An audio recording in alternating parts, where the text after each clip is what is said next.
Hello, I'm Robert Mackenzie. Welcome again to the University of Chicago, where a distinguished group of guests have met together to watch a film and to discuss it, a film by Milton Friedman in his series, Free to Choose. In it, he examines the consumer movement, the whole development of high-powered government agencies in recent years, recent decades in this country, which have set out to protect the interests of the consumer. Now, does this consumerism really work? Or are there better ways of protecting the interests of the consumer? That's the question Milton Friedman asks in this film.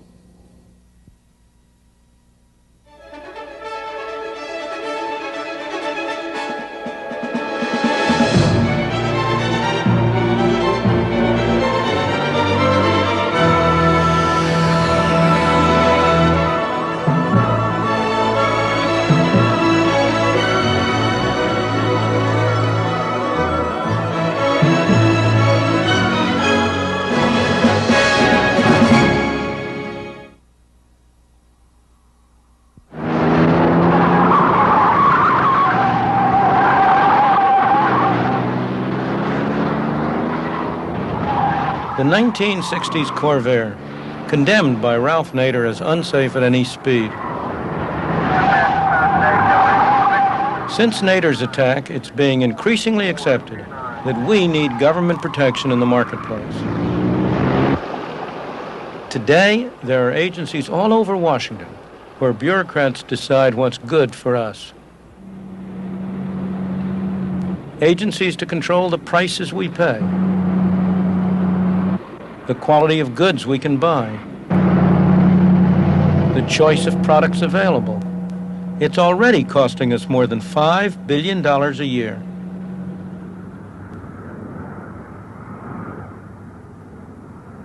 Since the attack on the Corvair, government has been spending more and more money in the name of protecting the consumer.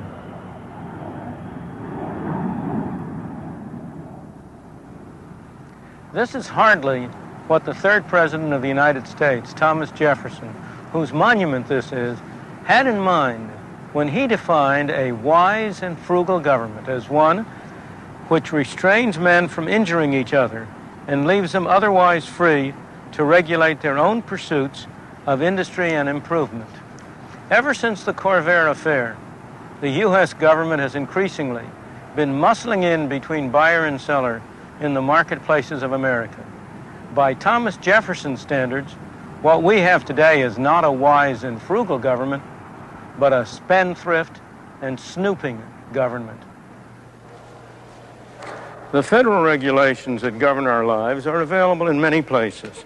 One set is here, in the Library of Congress, in Washington, D.C. In 1936, the federal government established the Federal Register to record all of the regulations, hearings, and other matters connected with the agencies in Washington.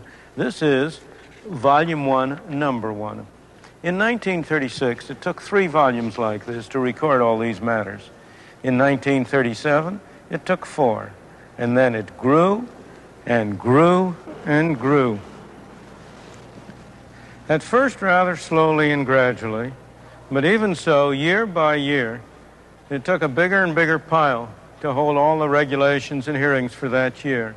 Then around 1970 came a veritable explosion, so that one pile is no longer enough to hold the regulations for that year. It takes 2 and then 3 piles.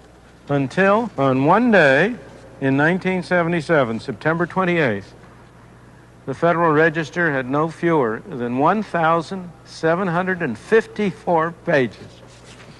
And these aren't exactly what you would call small pages either. Many of those regulations come from this building. Consumer Product Safety, our lines are busy. Would you hold, please? Thank you. The Consumer Product Safety Commission is one of the newest agencies set up in our behalf. Coil. May I help you? One of its jobs is to give advice to consumers. The cue that gave it away is that those that are involved. And what has been done about the flammability of children's garment? But its main function is to produce rules and regulations, hundreds and hundreds of them, designed to assure the safety of products on the market. It's hard to escape the visible hand of the Consumer Product Safety Commission. Except for food and drugs, ammunition, and automobiles, which are covered by other agencies, it has power to regulate just about anything you can imagine. Already, it costs $41 million a year to test and regulate all these products on our behalf. And that's just the beginning. The Commission employs highly trained technicians to carry out tests like this, checking the brakes on a bike.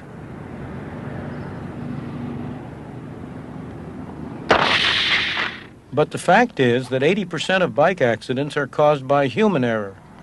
These tests may one day lead to safer brakes, but even that isn't sure. The one thing that is sure is that the regulations that come out of here will make bikes more expensive and will reduce the variety available.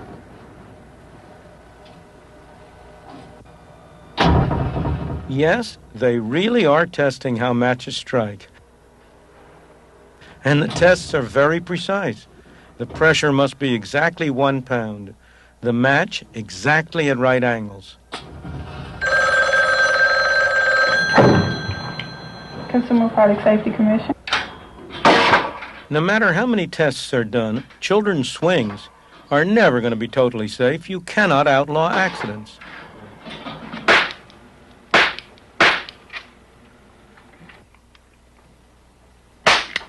If you try, you end up with ludicrous results. It hardly seems possible, but they really do use highly skilled people to devise regulations that will prevent toy guns from making too big a bang.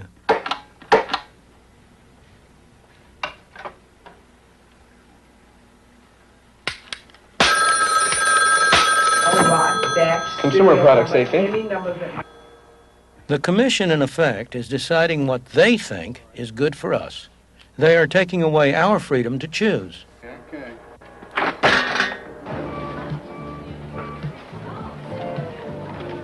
Consumers don't have to be hemmed in by rules and regulations. They're protected by the market itself. They want the best possible products at the lowest price, and the self-interest of the producer leads him to provide those products in order to keep customers satisfied. After all, if they bring goods of low quality here, you're not going to keep coming back to buy them. If they bring goods that don't serve your needs, you're not going to buy them.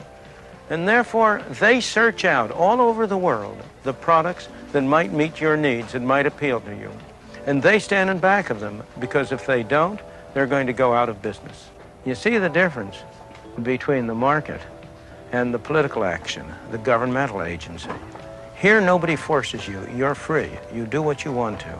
There's no policeman to take money out of your pocket or to make sure that you do what you're told to. Over a quarter of a century ago, I bought secondhand a desk calculator for which I paid $300. One of these little calculators today, which I can buy for $10 or so, will do everything that did and more beside. What produced this tremendous improvement in technology? It was self-interest, or if you prefer, greed. The greed of producers who wanted to produce something that they could make a dollar on. The greed of consumers who wanted to buy things as cheaply as they could.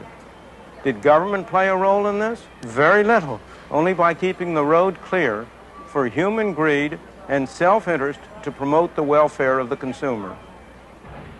When governments do intervene in business, innovation is stifled. Railroads have been regulated for nearly a century, and they are one of our most backward industries.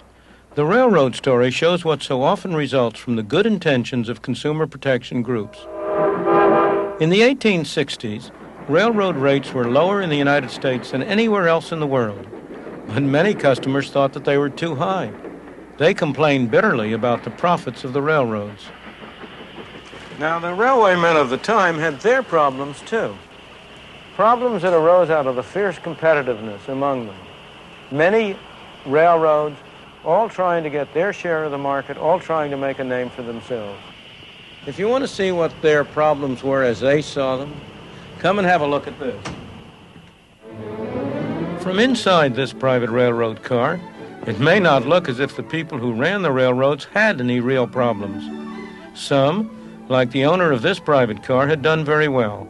This was the equivalent of the private jets of today's business tycoons. But for each one who succeeded, many didn't survive the cutthroat competition.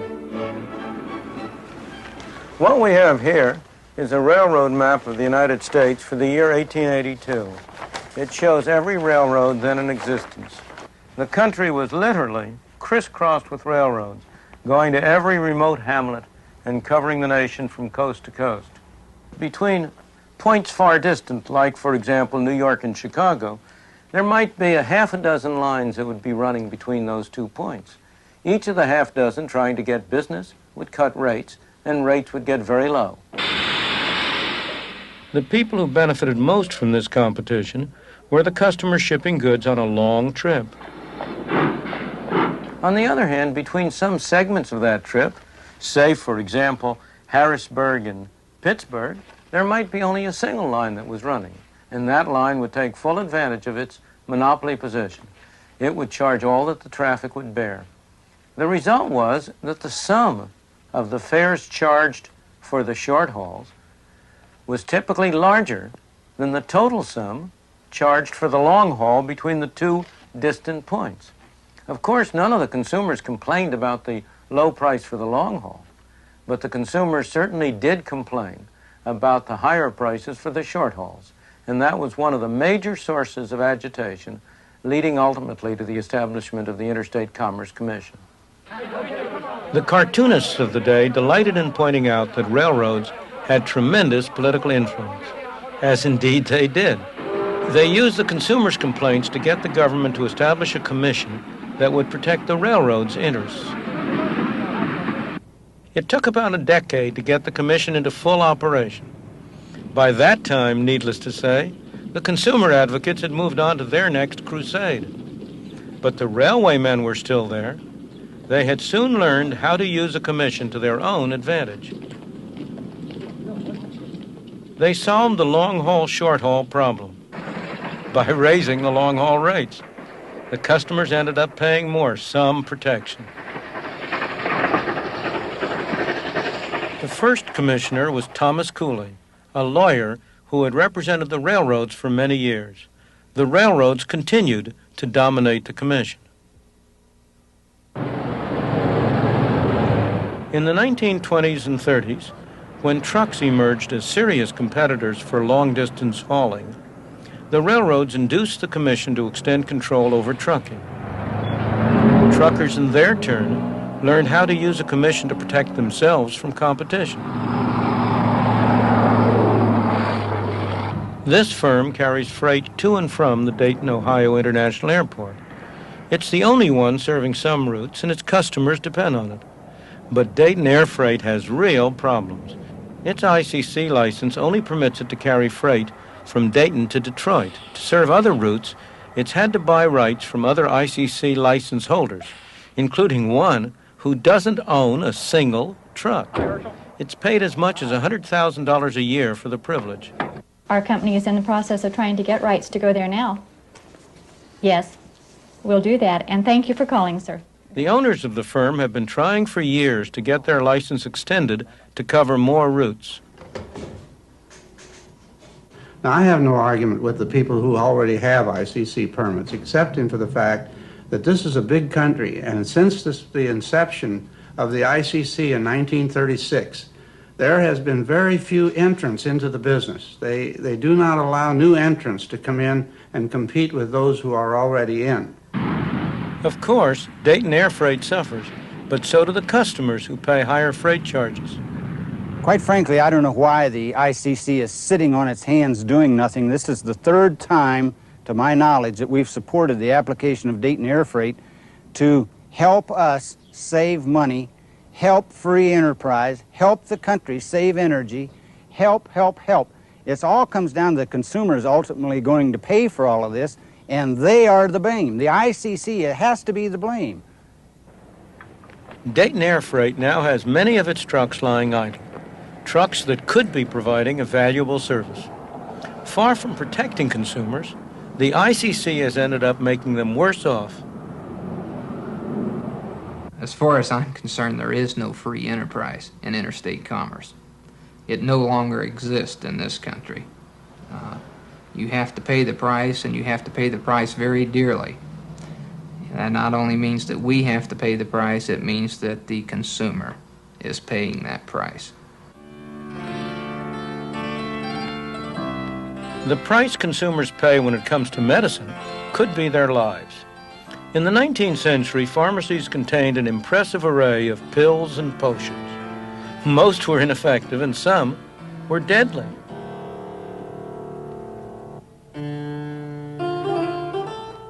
There was an outcry about drugs that maimed or killed.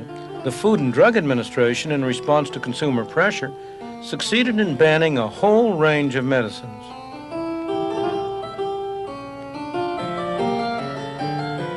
The tonics and lotions with their excessive claims disappeared from the market.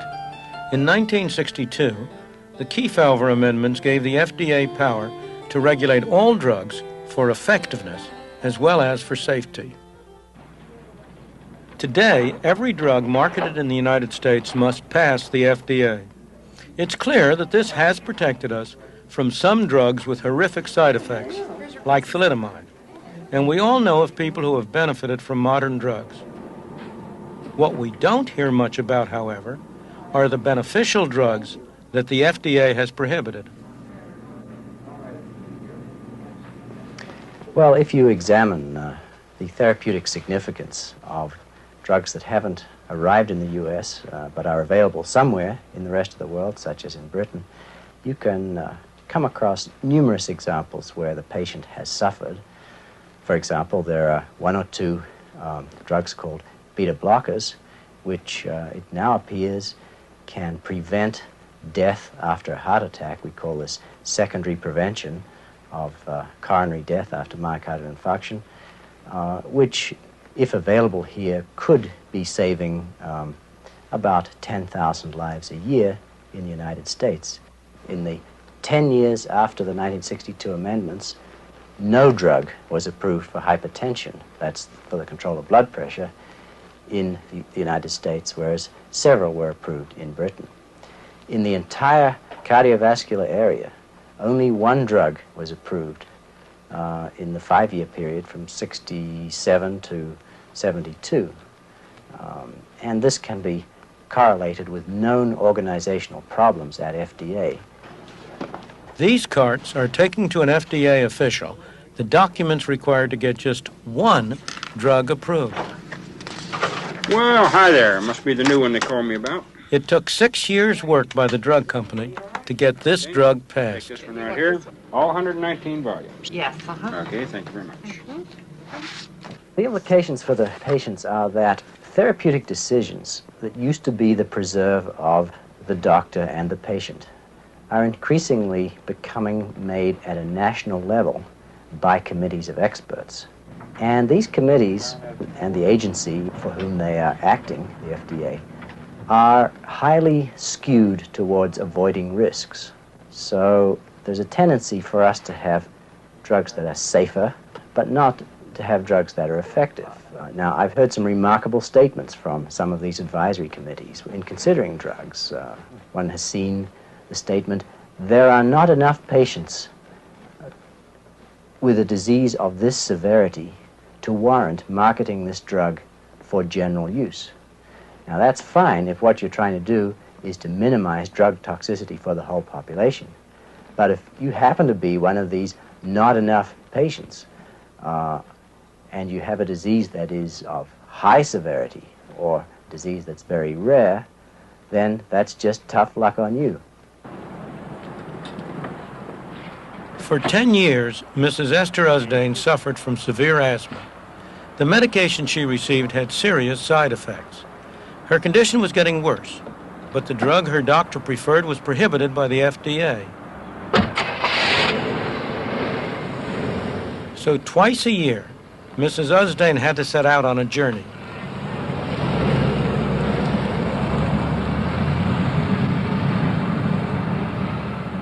I had been very sick. I had been in and out of the hospital several times, and they couldn't seem to find a way to control the asthma. And I had to change my lifestyle once I was out, even for a short time, mainly because the cortisone derivatives were softening the bones and causing a puffiness of the face and other changes in my body.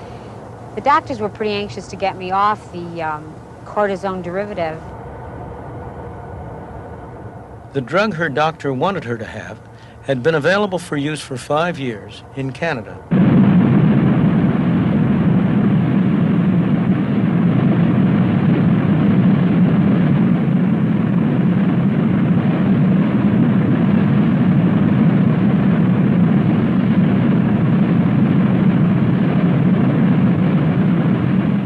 Once across the border at Niagara Falls, Mrs. Usdane could make use of a prescription that she'd obtained from a Canadian doctor.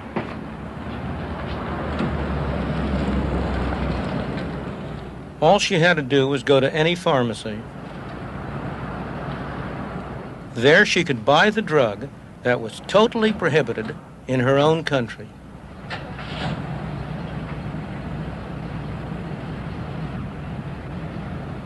The drug worked immediately. This one made such a difference in my life, both because of the shortness of breath being resolved, and also because now we didn't have to worry so much about the softening of the bones. Fortunately, once I got that medicine, very quickly, everything sort of reverted back to much more of a normal lifestyle. And I'm very grateful that I was able to find relief. It was easy for Mrs. Usdane to get around the FDA regulations because she happens to live near the Canadian border. Not everyone is so lucky. It's no accident that, despite the best of intentions, the Food and Drug Administration operates so as to discourage the development and prevent the marketing of new and potentially useful drugs. Put yourself in the position of a bureaucrat who works over there. Suppose you approve a drug that turns out to be dangerous, a thalidomide. Your name is going to be on the front page of every newspaper. You will be in deep disgrace. On the other hand, suppose you make the mistake of failing to approve a drug that could have saved thousands of lives. Who will know? The people whose lives might have been saved will not be around. Their relatives are unlikely to know that there was something that could have saved their lives. A few doctors, a few research workers, they will be disgruntled. They will know. You or I, if we were in the position of that bureaucrat, would behave exactly the same way. Our own interest would demand that we take any chance whatsoever, almost, of refusing to approve a good drug in order to be sure that we never approve a bad one.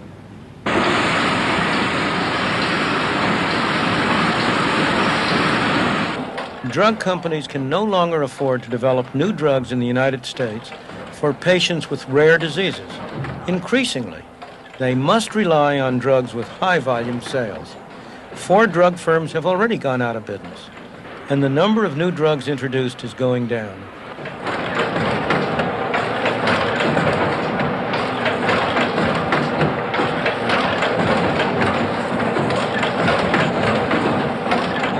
And where will it all lead? We simply haven't learned from experience. Remember Prohibition? In a burst of moral righteousness at the end of the First World War, when many young men were overseas, the non-drinkers imposed on all of us prohibition of alcohol. They did it for our own good. And there is no doubt that alcohol is a dangerous substance. Unquestionably, more lives are lost each year through alcohol and also the smoking of cigarettes than through all the dangerous substances that the FDA controls. But where did it lead? This place is today a legitimate business. It's the oldest bar in Chicago. But during Prohibition days, it was a speakeasy. Al Capone, Bugs Moran, many of the other gangsters of the day sat around this very bar planning the exploits that made them so notorious. Murder, extortion, hijacking, bootlegging. Who were the customers who came here? They were people who regarded themselves as respectable individuals, who would never have approved of the activities that Al Capone and Moran were engaged in. They wanted a drink, but in order to have a drink, they had to break the law. Prohibition didn't stop drinking, but it did convert a lot of otherwise law-obedient citizens into lawbreakers. Fortunately, we're a very long way from that today with the prohibition on cyclamate and DDT. But make no mistake about it, there is already something of a gray market in drugs that are prohibited by the FDA. Many a conscientious physician feels himself in a dilemma, caught between what he regards as the welfare of his patient and strict obedience to the law. If we continue down this path, there is no doubt where it will end. After all, if it is appropriate for the government to protect us from using dangerous cap guns and bicycles, the logic calls for prohibiting still more dangerous activities such as hang gliding, motorcycling, skiing. If the government is to protect us from ingesting dangerous substances, the logic calls for prohibiting alcohol and tobacco. Even the people who administer the regulatory agencies are appalled at this prospect and withdraw from it. As for the rest of us, we want no part of it. Let the government give us information, but let us decide for ourselves what chances we want to take with our own lives. As you can see, all sorts of silly things happen when government starts to regulate our lives, setting up agencies to tell us what we can buy, what we can't buy, what we can do. Remember, we started out this program with the Corvair, an automobile that was castigated by Ralph Nader as unsafe at any speed. The reaction to his crusade led to the establishment of a whole series of agencies designed to protect us from ourselves. Well, some 10 years later, one of the agencies that was set up in response to that move finally got around to testing the Corvair that started the whole thing off. And what do you suppose they found? They spent a year and a half comparing the performance of the Corvair with the performance of other comparable vehicles. And they concluded, and I quote, the 1960-63 Corvair compared favorably with the other contemporary vehicles used in the tests. Nowadays, there are Corvair fan clubs throughout the country. Corvairs have become collector's items. Consumers have given their verdict on Ralph Nader and the government regulations. As Abraham Lincoln said, you can't fool all of the people all of the time. It's time all of us stopped being fooled by those well-meaning bureaucrats who claim to protect us because they say we can't protect ourselves. The men and women who have fostered this movement have been sincere. They believe that we as consumers are not able to protect ourselves, that we need the help of a wise and beneficent government. But as so often happens, the results have been very different from the intentions. Not only have our pockets been picked of billions of dollars, but also we are left less well protected than we were before.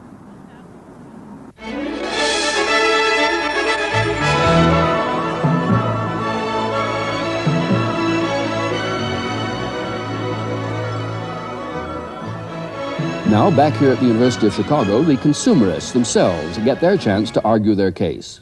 I agree with Mr. Friedman with respect to those agencies which have had the major purpose of economically propping up a certain industry, which is why consumer advocates like myself advocate the elimination of the ICC, the CAB, the Maritime Commission. But when you're talking about consumer protection in the marketplace, and when you're talking about government watchdogging competition, consumers need, and as every poll is showing, they're demanding more and more protection. And to give just two examples of how information is simply not enough to protect the consumer. 5 years ago, I could not have bought a child's crib in this country that would have had the slats sufficiently close together that I did not have to worry about the child strangling.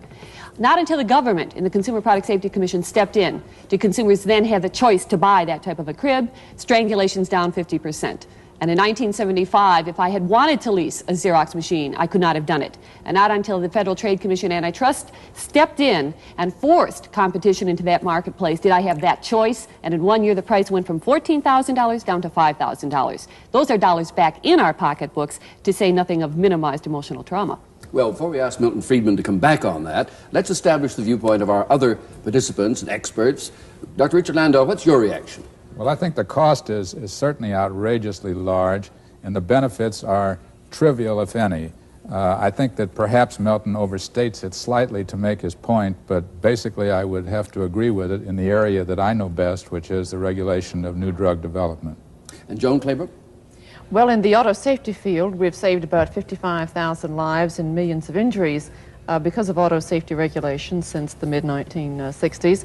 I might also comment that the cost of auto crashes each year to the American public is $48 billion a year. Fairly substantial when you compare it to other things, much less, again, the human trauma. Bob Crandall. Well, I think it's impossible to disagree with Milton Friedman on the effects of economic rate regulation of the sort that the railroads and the trucking industry have been through. The intent of that legislation was, of course, to protect the railroads and to protect the trucks, and the same thing is true for maritime regulation. What sustains regulation is sort of a populist theory that somehow, through government, we will redistribute wealth from people who own business firms to consumers. In fact, that doesn't work that way. It doesn't work that way in economic regulation, and there's very little evidence that it works that way in any kind of regulation. As to whether we get any value from health and safety regulation, I think much of it is too new to know. Well, now that's where the area I want to start with, because remember that was the first part of his argument, the whole idea of consumer product safety action by the state. Now, is that so far working? Very close to your interest, I know. What's your reaction, Kathleen O'Reilly? Well, on product safety, in the state of that, the lawnmower industry had said for 20 years they could not design a safe lawnmower. Only when the Consumer Product Safety Commission forced them with the new standard, suddenly their creative genius was overnight. They came up with net whips that were made out of plastic, and they came up with very innovative forces, which is why that government presence actually triggered innovation that otherwise would have been left uncovered. It's very easy to see the good results. The bad results, it's very much harder to see. You haven't mentioned the products that aren't there because the extra costs imposed by Consumer Product Safety Commission have prevented them from existing. You haven't mentioned the case of the tris problem on the flammable garments. Here you had a clear case where a regulation of the CPSC essentially had the effect of requiring all manufacturers of children's sleepwear to impregnate them with tris. Oh, but that's not 3 years, 5 years later, the regulation required the garments to be non-flammable, and as it happened, tris was the most readily available chemical which could do it. Kathleen O'Reilly? That's absolutely not true. But let me finish the story first, because the second half of the story is the important part of it. It turned out that tris was a carcinogen. And 5 years later, or 3 years later, I'm not sure the exact time, the same agency had to prohibit the use of those sleepwear garments, forced them to be disposed of at great cost to everybody concerned. All right, let's look at the real interesting history here. In 1968, when Congress passed the Flammable Fabric Act, they did not tell the CPSC what chemicals would comply with that and what would not. And so initially when industry said, we're going to use TRIS, the Consumer Product Safety Commission, from their initial test, were disturbed by it and had announced informally to industry that they were not going to allow TRIS to be used. Industry balked and said, we're going to take you to court because the act only says it has to be flame retardant. You, the government, cannot tell us how to comply. And it was the industry that forced the hand of CPSC away, and they don't even deny that. I'm not trying to defend the industry. Go slowly. I am not pro-industry. I am pro-consumer, unlike you. I'm not pro-industry, and of course industry will do a lot of bad things. The whole question at issue is what mechanism is more effective in protecting the interests of the consumers, the dispersed, widespread forces of the market. Take the case of the flammable fabrics. Suppose you had not had the requirement. You believe that it was right to test them, don't you? For a government agency to test them? No, not at all. No. There are private consumer testing agencies. There's the Consumers Research. There's Consumers Union. You speak about a widespread demand for more protection. Those agencies have those organizations. They have all these publications on cars, so what they do is they test the brakes and steering. They never crash test them, and the most important thing to know about a car when you buy it is if the car crashes, are you going to be killed unnecessarily? So you can't even get that information. But the reason they don't test them, it's too expensive. That's the reason why. Of course, and why is it too expensive for them? Because the number of consumers who are willing to buy their Surface and take it is very, very small. That is not why. The reason why is because it's enormously expensive. Of course, but if they had a large enough number of customers, if there were enough customers, enough consumers... Yes, but that's a chicken and egg situation, which is ridiculous. It's not a chicken and egg situation. If you believe that technological information is important for consumers to have, which is the basis and the thesis of your argument, surely that you would say that one of the things that society does is it groups together to provide basic services to the public, police, traffic services, all sorts of basic kinds of things, the mail service and the fire service and all the rest of it. Why is it that they shouldn't even do testing of technological subjects which the public have no way of knowing? Before you reply, I want one or two others in on this. It seems to me that Professor Friedman could give a little bit on this ground. Certainly in the dissemination of information is a free rider problem. And one of the problems is that while you and I might value the results from a consumer union rather highly, we don't have to pay for it.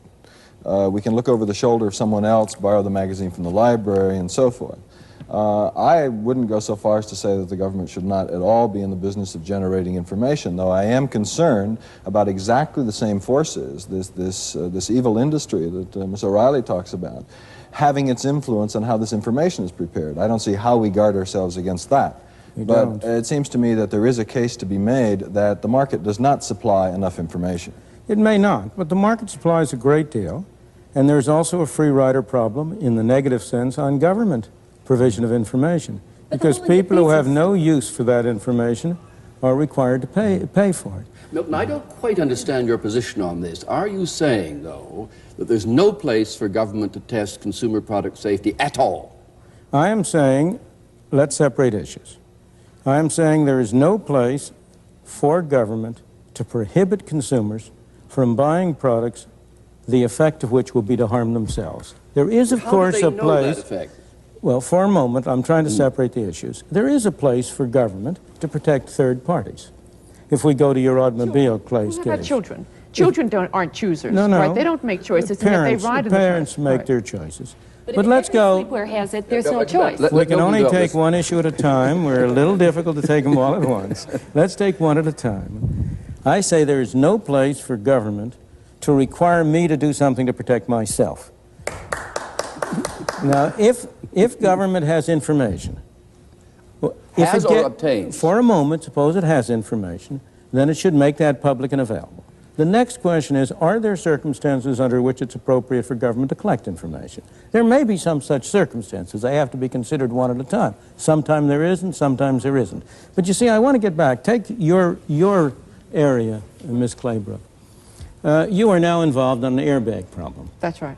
If I understand the situation, I don't know anything about the technical aspects of it, but the airbag in a car is there to protect me as a driver.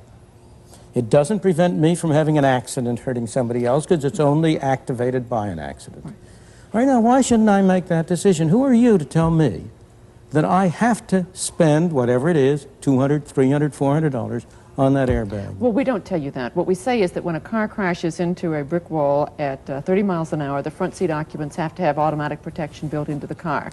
And it's a very minimal... Why have to? I don't care whether it's an airbag or a seatbelt. Well, there are two reasons why. One is that the sanctity of life is a fairly precious entity in this country. It's more precious to me than it is to you. My life is more precious to me than to you. Well, you know.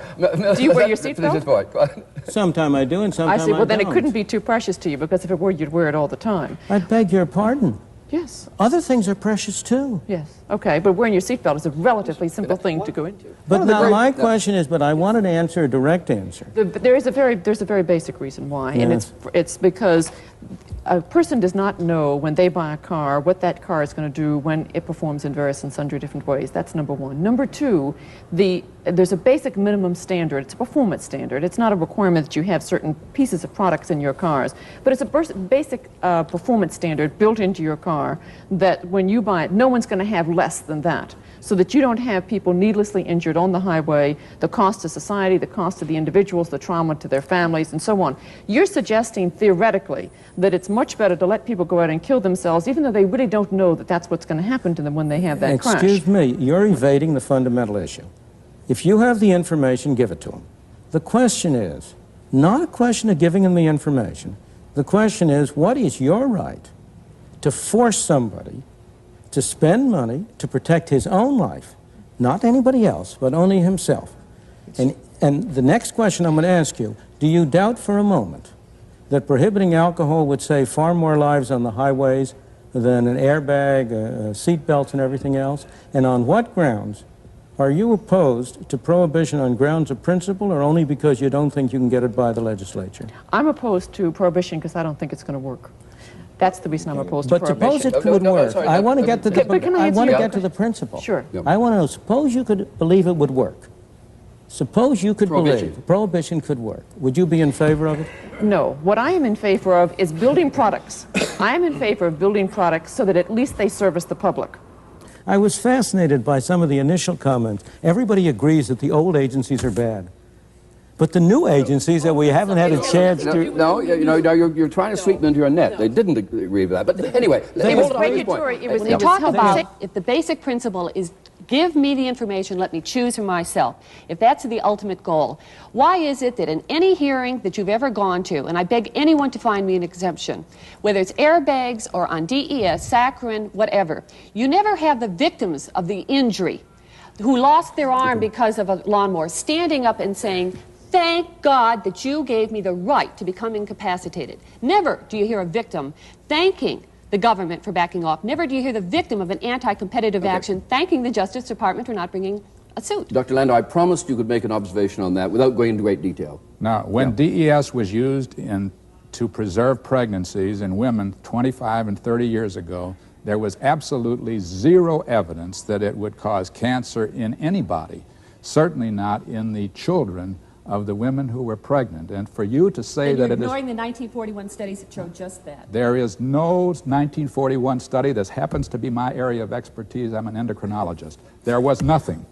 Well, okay, now let's not go any further down that road. Let me ask Mr. Rod a question. I don't see if the problem in drugs is that there is a lack of competition. There are a number of drug companies in the United States and around the world, and a lack of innovation, how regulation, which is designed to keep products off the market, that is, further restrict the supply of drugs, is going to enhance either competition or innovation. As a matter of fact, everything that I have learned in economics would tell me that that is likely to reduce innovation and reduce competition. And one of the great benefits of drug regulation is that if I'm a pharmaceutical company with an old tried and true drug in the market, I really want the FDA to keep new drugs off the market. It will enhance the market value of that drug. I think that's a lesson that you learn from government regulation, whether it's National Highway Traffic Safety Administration regulation of fuel economy standards, be it drugs, be it pollution controls. Their effect is anti-competitive. It's not pro-competitive at all. If I go on with Bob's point for just a moment, he and I am sure, and all economists would agree, that the most effective way to stimulate competition would be to have complete free trade and eliminate tariffs. The most anti-consumer measures on our statute books are restrictions on foreign trade. Has the Consumer Federation of America testified against tariffs? We haven't even been asked to. Now, the Food and Drug Administration, and here, Doctor, I know you're keenly interested in this. What was your reaction to Milton's analysis of where it's fallen down? Well, I think it's even worse than Milton's analysis or Dr. Wardell's analysis of it. If one could look at the past 25 or 30 years of new drug innovation, one could see that most of the drugs that you all would regard as miracle drugs were developed before the Kefauver amendments. That's the 1962 amendment, which ruled what? Now, again, just to remind us. The 1962 amendments, as Milton said, added efficacy to the regulation of safety. Actually, it's what the regulators did with this law that went haywire. I don't see how one can object to the law in itself. What the regulators did was go mad with respect to safety when the only thing that was added to the law was the point of efficacy. After all, the two are intertwined inextricably. For a very hazardous disease like cancer, you will tolerate a very dangerous drug. And for a headache, it's got to be very, very safe. Now, this we've known all the time. But the regulators have gone to the point of utilizing some hysteria over thalidomide and new legislation, which I think was originally designed by Kefauver to get himself to be president by lowering the cost of drugs, to make regulations which are absolutely obstructive. So now, instead of 75% of the new drugs used in this country being developed in this country, less than 25% of them are. They're being developed elsewhere. Yeah. Now, could we just clarify this point, though? Are you saying there should not be government intervention in the food and drug field of that kind, or is it simply the policy adopted by the FDA or imposed on it by the Kefauver Amendment is where it went wrong? I believe that certain guidelines are necessary, and it's possible to construct guidelines based upon the Kefauver Amendment, taking the responsibility for decision-making away from the bureaucrats in the Food and Drug Administration. You say how? I would say by giving it to panels of impartial experts to make this decision. Now, Milton, do you take that? You buy that? Nope. I don't buy that. Now, why not? Because I have never seen have you ever seen a cat that barked? Not especially, no. Well, governmental agencies and governmental laws follow their own laws. Just as the physical laws say that cats don't bark, these laws of social science say that when you start and set up a regulatory agency with power, those powers are going to be used. I want to move on, though, to the third area that Milton chose, the Interstate Commerce Commission, as an illustration. Now, this is closer to your line of country, Bob. And what is your reaction, first to his analysis, and what do you think needs doing about it? Well, you're not going to get much dispute from, I don't think, anybody sitting around here as to what the benefits or costs of rate regulation in transportation are. The only group that you will find now supporting continued regulation there would be the American Trucking Association, and they can't even make a very persuasive case or one that is consistent from one day to the next. There simply is no good reason for continuing this type of regulation. It might continue longer than, say, airline regulation did, because the number of people whose wealth has been enhanced by this regulation, that is, people who drive trucks, people who own licenses to operate, to haul only hardbound books between Peoria and Springfield, Illinois, or something of that sort, those people are very numerous. And it's going to be very hard to do something about it. But does this prove anything about the nature of government intervention and regulation, or is it simply an example of where the thing was done extremely badly and not in the interest of the public? I think it proves a great deal about government regulation, and it is no different, I don't think, in the area of health and safety regulation. Let me give you one piece of information about one area of very important health and safety regulation, which I think even Milton Friedman would be in favor of in some form, and that is the regulation of pollution control, or at least the establishment of property rights, so as to somehow reduce pollutant levels from what they would be if we allowed unlimited pollution. In the case of environmental policy, the strongest proponents in the Congress for environmental policy come from the northeastern part of the United States. And the weakest proponents, those with the worst voting record in the Congress, come from the Southwest and from Alaska. You might ask yourself, why is that? And one possible answer, I guess, is that, well, the air is dirty in New York City, but I don't think you'd find many people really worried about the quality of the air in New York City. What they're worried about is their future employment and the value of their assets in New York City. What would happen in the absence of environmental policy in this country is that more business would move to the Southwest and to the western part of the United States. As a result, Eastern congressmen are very much in favor of a policy which prohibits, through pollution control regulations, prohibits the gravitation. I don't prohibit the form it takes, but they use this as an excuse, just as they will use various excuses, let's say before the Ms. Claybrook's agency, to plump for very tight standards in order to promote the value of their firm. Well, now, before we go back to ICC, and I want to do that, Milton, what's your reaction to his pollution point? Because I know he's very keenly interested in it. Well, he and I would agree with his general position that there is a role for government in pollution. I would agree, second, that the present techniques of controlling pollution are terrible. And they are terrible, and they are what they are for precisely the reasons he specifies, because they are an effective way in which you can use the excuse of pollution to serve some very different objectives. That's part of the way in which governments meow, if I may go back to my cat. We've discussed this at greater length in a book that we've written to go along with this program on Free to Choose. The program itself was too short for us to be able to get much in about pollution. Indeed, we really had to skip it because it's such a complicated and difficult subject. But there is a real role for government because that is a case in which you're protecting third parties. And every one of the valid cases, in my opinion, for government entering in has to do with third parties. There's a case for requiring brakes because that's to protect the person you might hit. That's wholly different. There's no case for requiring an airbag, in my opinion, But there is a case for requiring good Do you breaks. accept that distinction, by the way? No, because when you're injured because of a failure to use a passive restraint, I am, in a sense, going to have to help pick up part of your medical bills, part of your insurance rates, because they're spread across. Absolutely. And so only on Gilligan's Island, when you have 6 or 9 people not interacting such that all of society is affected, does your distinction have any validity? The same thing Go is true in slowly. alcohol. When you're sick from alcoholism, who pays for it? On the alcohol, the studies have only shown excessive amounts of alcohol to I'm be not speaking injurious. of accident. What about cirrhosis of the liver, my dear? It's a very common All of the disease. reasons it's why a we long need and a expensive stronger disease.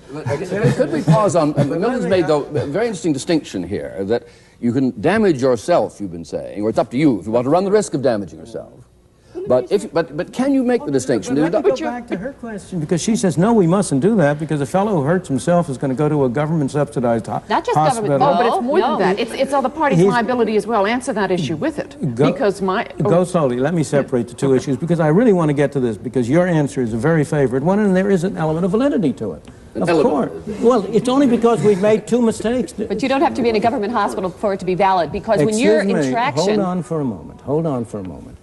The problem with your answer is that you're saying one wrong justifies another. I believe that we ought to have much less government intervention into those areas as well. And I am not willing to follow a policy which implies saying, that every person goes around with a sign on his back saying, property of the U.S. government, do not mutilate, spindle, or bend. Do you favor the government intervention in those areas where, for example, the bar associations and the eyeglass industry were not allowing their members to advertise? And then the Federal Trade Commission stepped in, and now consumers have the ability to make those kinds of comparisons. You're getting into another area, but the answer, the brief answer, because we oughtn't to discuss it here, I am against those governmental measures which have enabled the organizations to have the power to prevent advertising, but namely there were no licensure. government. Now, that wasn't... Now, I want to come back. Bob Crandall said that in an area like the Interstate Commerce Commission, there is nothing really to be said in defense at all. Does anybody dissent from that, or have we knocked them down flat? That happens to be the one area on which, so far as I know, you cannot find any dissent anywhere. Even one of the most effective presentations of what was wrong with ICC was done by one of Ralph Nader's groups. Maybe you were associated with that group. That's the thing that really baffles me. Fundamentally, here are people like Ralph Nader and his groups who look at ICC. And what is their solution to the problem? More of the same. A different kind of regulation. No. The only problem is that the wrong people were in there regulating. No, that's not true at all. No, that's a complete You work with Nader now. Yes. That's Dr. Landau's solution for the medical problem. Let's have the right people doing the regulation. No, that's a complete misnomer about the difference between ICC and health and safety regulation. There are a number of differences. One involves the economics and the benefits of profits to industry, and the other involves the sanctity of life among people. Excuse me. Now, let me finish this point. Okay. Yes. The second one, and it deals with your third-party relationship, is that what you're talking about there is breaks because they're going to affect somebody else, but there are also other third-party effects. For example, if you don't have a helmet used by someone and you hit them with your motorcycle, you're going to have huge damage payments to make because they didn't properly take precautions on the public highways. And the question is, should the public highways be used so that they're going to harm somebody else potentially? There is nothing that two people do in a world. No man is an island to himself. Everything has third-party issues, but you've got to have a sense of proportion. And the important thing is that government intervention has third-party issues. When government intervenes into these affairs, that harms third parties. It picks my pocket. It reduces my freedom. It restricts many activities around the world. What are the benefits? And if the benefits in the auto field, for example, are 55,000 deaths saved... That's a very dubious statistic because, once again, every study has looked at the benefits and not looked at the costs. Oh, no, that's not true at all. Absolutely not that they haven't I mean looked the at the costs in life. You haven't looked at the fact, for example, that by clarify this, Milton. I don't quite follow you. Would you explain what you mean? Of course. Yeah. Look, take the automobiles. By making automobiles much more expensive, it makes it more profitable to keep older automobiles on the road. The increased age of the automobile is an anti-safety factor.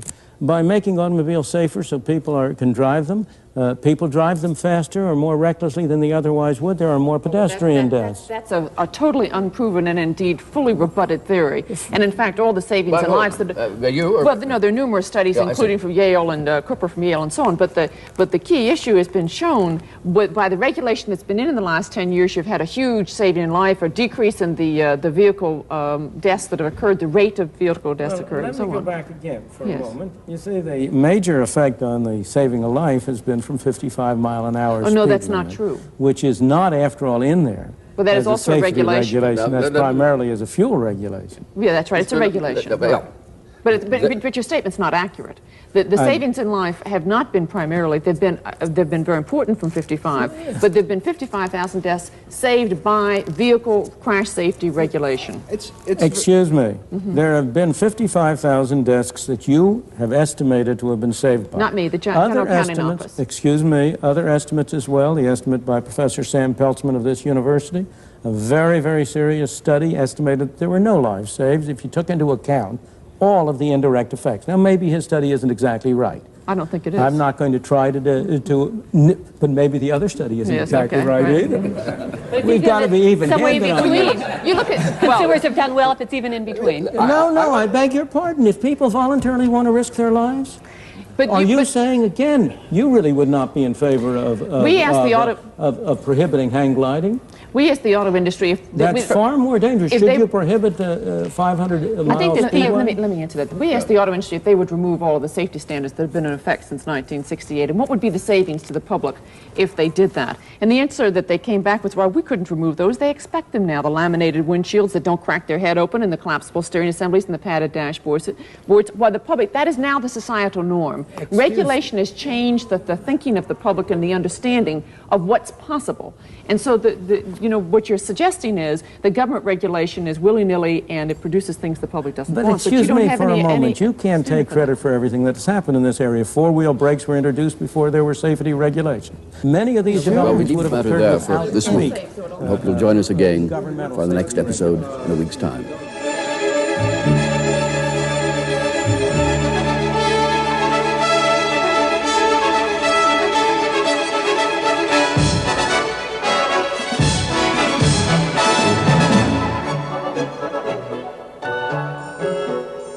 Whether you're a doctor or a gas attendant, a factory worker or a bureaucrat, next week's program is all about you.